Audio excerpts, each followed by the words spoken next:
Monsoon पूर्व तयारी म्हणून पालिकेच्या स्वच्छता विभागाकडून नाले सफाईच्या कामाला आजपासून सुरुवात करण्यात आली। यावर्षी हवामान खात्याकडून जास्त पावसाचा अंदाज वर्तवला जातोय असं समजतंय, त्यामुळे पालिकेनं लगेच नाले स्वच्छता मोहीम हाती घेऊन कंबर कसली आहे। कोपरगाव शहरामधील छोट्या मोठ्या नाल्यांमधनं गाळ काढण्याच्या कामाला गती देण्यात आली आहे। खंदक नाला हा शहराचा मुख्य नाला आहे। प्रथमतः त्या नाल्याला साफ करण्याचे प्राधान्य दिलं जाणार आहे। पावसाळ्यापूर्वी नाल्यांच्या मुखाशी असलेला गाळ काढण्यावरती विशेष भर दिला जातो, जेणेकरून पावसाळ्यामध्ये पाण्याचा निचरा होण्यासाठी कोणताही अडथळा येणार नाही। त्यासोबतच छोट्या मोठ्या गटारी नाले देखील स्वच्छ केले जाणार आहे, जेणेकरून पावसाचे पाणी कुठेही तुंबणार नाही, नागरिकांना त्रास होणार नाही याची खबरदारी घेतली जाणार आहे, अशी माहिती पालिकेमधील आरोग्य विभागामधील अधिकारी यांनी दिली आहे।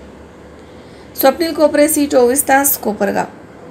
साईराम इलेक्ट्रॉनिक्स अँड बॅटरीज कोणत्याही इलेक्ट्रॉनिक वस्तू खरेदीवर हमखास आकर्षक भेटवस्तू सोबतच मिळवा 5000 पर्यंत कॅशबॅक, 0% डाऊन पेमेंट, 0% व्याजदर।